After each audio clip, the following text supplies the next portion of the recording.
தந்தை மகன் தூயாவின் பெயராலே ஆமேன். லூக்கா எழுதின நற்செய்தி வாசகம் அதிகாரம் 15 இறை வசனங்கள் 1 முதல் 3 மற்றும் 11 முதல் 32 முடிய. அக்காலத்தில் வரி தண்டுவோர் பாவிகள் யாவரும் இயேசு சொல்வதை கேட்க அவரிடம் நெருங்கி வந்தனர். பரிசேயரும் மறைநூலறிஞரும், இவர் பாவிகளை வரவேற்று அவர்களோடு உணவருந்துகிறாரே என்று முணுமுணுத்தனர். அப்போது அவர் அவர்களுக்கு இந்த உவமையை சொன்னார். ஒருவருக்கு 2 புதல்வர்கள் இருந்தார்கள். அவர்களுள் இளையவர் தந்தையை நோக்கி, அப்பா, சொத்தில் எனக்கு உரிய பங்கை தாரும் என்றார். அவர் சொத்தை அவர்களுக்கு பகிர்ந்து அளித்தார். சில நாட்களுக்குள் இளைய மகன் எல்லாவற்றையும் திரட்டிக்கொண்டு தொலைநாட்டிற்கு நெடும் பயணம் மேற்கொண்டார். அங்கு தாறுமாறாக வாழ்ந்து தம் சொத்தையும் பாழாக்கினார். அனைத்தையும் அவர் செலவழித்தார். பின்பு அந்த நாடு முழுவதும் கொடிய பஞ்சம் ஏற்பட்டது. அப்பொழுது அவர் வறுமையில் வாடினார். எனவே அந்நாட்டு குடிமக்களுள் ஒருவரிடம் அண்டி பிழைக்கச் சென்றார். அவர் அவரை பன்றி மேய்க்க தம் வயல்களுக்கு அனுப்பினார். அவர் பன்றிகள் தின்னும் நெற்றுகளால் தம் வயிற்றை நிரப்ப விரும்பினார்.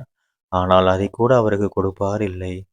அவர் அறிவு தெளிந்தவராய், என் தந்தையின் கூலியாள்களுக்கு தேவைக்கு மிகுதியான உணவு இருக்க நான் இங்கு பசியால் சாகிறேனே. நான் புறப்பட்டு என் தந்தையிடம் போய், அப்பா, கடவுளுக்கும் உமக்கும் எதிராக நான் பாவம் செய்தேன். இனிமேல் நான் உம்முடைய மகன் எனப்பட தகுதியற்றவன். உம்முடைய கூலியாள்களுள் ஒருவனாக என்னை வைத்துக் கொள்ளும் என்பேன் என்று சொல்லிக் கொண்டார். உடனே அவர் புறப்பட்டு தம் தந்தையிடம் வந்தார். தொலையில் வந்து கொண்டிருந்த போதே அவர் தந்தை அவரை கண்டு பரிவு கொண்டு ஓடி போய் அவரை கட்டி தழுவி முத்தமிட்டார். மகனோ அவரிடம், அப்பா, கடவுளுக்கும் உமக்கும் எதிராக நான் பாவம் செய்தேன். இனிமேல் நான் உம்முடைய மகன் எனப்பட தகுதியற்றவன் என்றார். தந்தை தம் பணியாளரை நோக்கி, முதல் தரமான ஆடையை கொண்டு வந்து இவனுக்கு உடுத்துங்கள். இவனுடைய கைக்கு மோதிரமும் காலுக்கு மிதியடியும் அணிவியுங்கள். கொழுத்த கன்றை கொண்டு வந்து அடியுங்கள். நாம் மகிழ்ந்து விருந்து கொண்டாடுவோம். ஏனெனில் என் மகன் இவன் இறந்து போயிருந்தான், மீண்டும் உயிர் பெற்று வந்துள்ளான். காணாமற் போயிருந்தான், மீண்டும் கிடைத்துள்ளான் என்றார். அவர்கள் மகிழ்ந்து விருந்து கொண்டாடத் தொடங்கினார்கள். அப்போது மூத்த மகன் வயலில் இருந்தார். அவர் திரும்பி வீட்டை நெருங்கி வந்து கொண்டிருந்த போது ஆடல் பாடலை கேட்டு ஊழியர்கள் ஒருவரை வரவழைத்து, இதெல்லாம் என்ன என்று வினவினார்.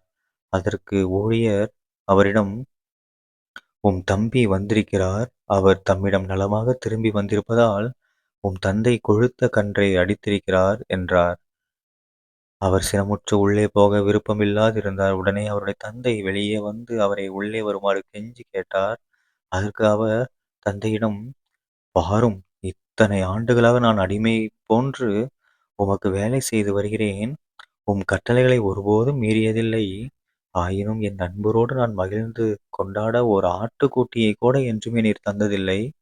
ஆனால் விலை மகளிரோடு சேர்ந்து உம் சொத்துக்களை எல்லாம் அழித்துவிட்ட இந்த உம் மகன் திரும்பி வந்தவுடனே இவனுக்காக கொழுத்த கன்றை அடித்திருக்கிறீரே என்றார். அதற்கு தந்தை, மகனே, நீ எப்போதும் என்னுடன் இருக்கிறாய். என்னுடையதெல்லாம் உன்னுடையதே.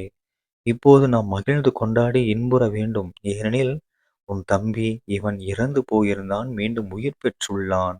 காணாமற் போயிருந்தான், மீண்டும் கிடைத்துள்ளான் என்றார். ஆண்டவரின் அருள்வாக்கு. கிறிஸ்துவே உமக்கு புகழ். அன்பார்ந்த சகோதர சகோதரிகளே, இன்று தவக்காலம் 2ஆம் வாரம் மார்ச் 7ஆம் தேதி 2026ஆம் வருடம் சனிக்கிழமை. இன்றைய நற்செய்தியில பாருங்க, நம்ம இயேசு கிறிஸ்து ஆண்டவர் என்ன சொல்றாரு? ஊதாரி மைந்தன் உவமை வந்து எடுத்துரைக்கிறார். ஓகேங்களா? ஸோ அது மட்டும் இல்லாம பாருங்களேன், இந்த கதையில நம்ம எல்லாருக்கும் தெரிஞ்சது என்னது? ஒரு பையன் பேராசைப்பட்டு ஊதாரியா தன்னுடைய தந்தைகிட்ட இருந்து சொத்த பிரிஞ்சு வாங்கி ஊதாரியா சுத்துனான். ஆனா, இந்த இந்த உவமைய வந்து வேற விதமாவும் சொல்லுவாங்க. ஊதாரி தகப்பன்னு சொல்லுவாங்க. ஏன்னா, பையன் அவ்ளோ தப்பு செஞ்சுட்டு வந்தும், அந்த தகப்பன் பையன ஏத்துக்கிட்டாரு. ஒரே ஒரு காரணம் தான். என்ன காரணம்? அவன் மனம் மாறி திரும்பி வந்த காரணம். ஓகேங்களா? கடவுளும் அதே மாதிரி தான். நாம எவ்வளோ பாவம் இதுவரையும் பண்ணியிருப்போம். அதெல்லாம் விட்டுட்டு திரும்பி வந்தோம்னா, கடவுள் நம்ம மேல அவ்வளவு அன்பு காட்ட ரெடியா இருக்காரு. ஸோ நம்ம எல்லாரும் என்ன பண்ண போறோம்? இனிமேலு பாவத்துல இவ்வளோ நாள் வாழ்ந்துட்டோம். விட்டுட்டு திரும்பி வந்துருவோம். ஓகேங்களா? திரும்பி வந்தோம்னா, விண்ணகத்துல நம்ம குறித்து மகிழ்ச்சி உண்டாகும். சரிங்களா? தந்தை, மகன், தூய ஆவியின் பெயராலே ஆமீன். இயேசுவுக்கே புகழ். இயேசுவே நன்றி. மரியே வாழ்க. இயேசுவின் ரத்தம் ஜெயம். அல்லேலூயா. Praise the Lord.